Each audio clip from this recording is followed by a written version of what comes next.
Hey,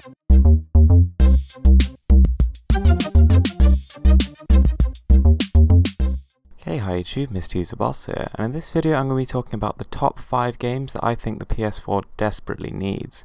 Now, as you all know, the PS4 is pretty much destroying the Xbox One in the next-gen console war, and I think that games like this, if they're exclusive, would just throw it off the map totally.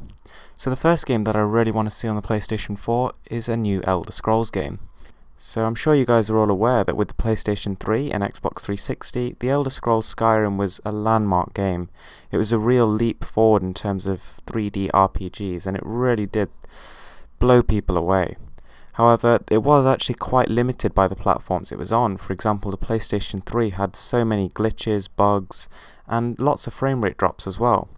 And I mean, on a next-gen console, this game would absolutely shine.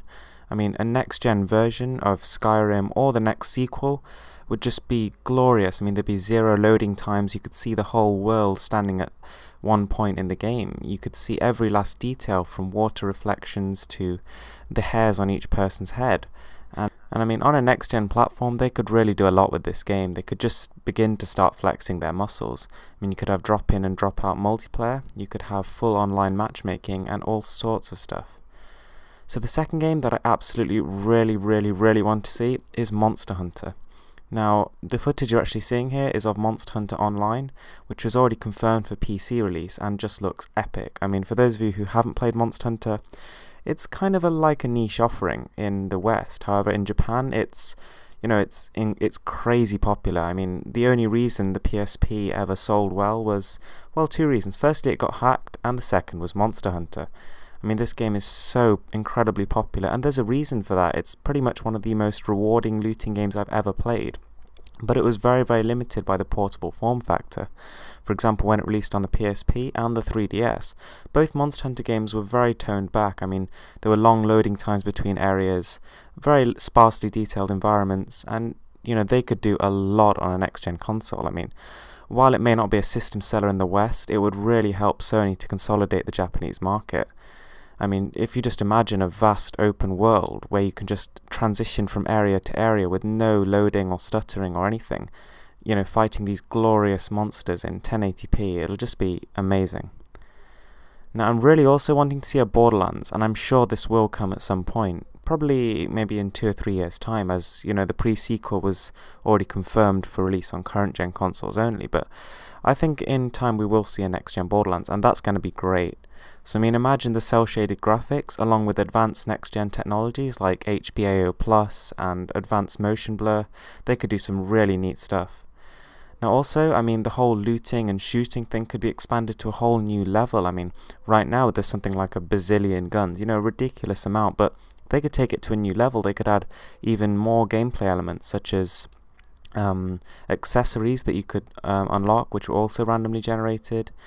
And totally new types of weapons, which they've already announced a couple, like shields and laser pistols. And I mean, they could just go bananas on next-gen consoles and just throw in every great idea they could think of and make this the game of the year by far. Now, the next one I want to see is a Grand Theft Auto game, and I think that it's going to be a while before we actually see one of these, maybe 2016 or 2017, because GTA 5 has just been released, and that took something like 5 or 6 years to make, so I imagine that a new GTA game is probably in the pipeline somewhere, but not for the current sort of year or two.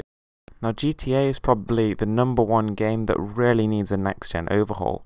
I mean, it's very beautiful, even on the Xbox 360 and PS3, but it could be a lot better. I mean, if you actually see the mods that people created on GTA 4 for PC, they did some spectacular things, which just goes to show that with the right amount of power, you can really take it to a whole new level. I mean, you could increase the number of people walking around the sort of streets and create a real hustle and bustle, like you've seen with Assassin's Creed Unity. They've got massive crowds of people which just blend together so seamlessly, and it looks like a living, breathing world.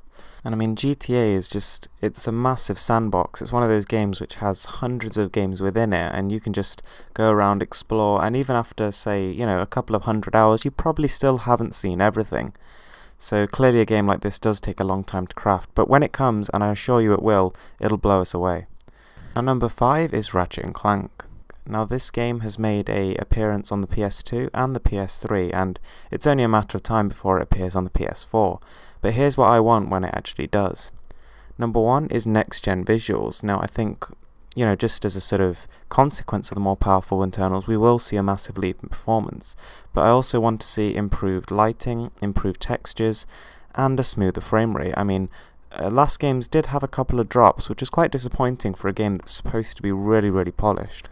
They should just go absolutely crazy with the guns. I think they should make loads of new ones, make them very different and unique, and yeah, just keep doing what they're doing because it works. I mean, the formula for Ratchet and Clank has pretty much not changed throughout its whole history, and that's, just goes to show that it really is a great way to actually play a game.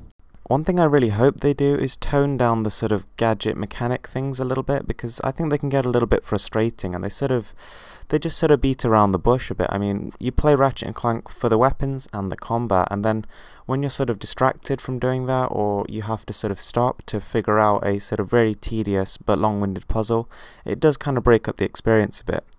Anyway guys, that's it from me. What do you guys think? Any games that you're looking forward to? Thanks for watching guys, please give it a thumbs up and subscribe for more.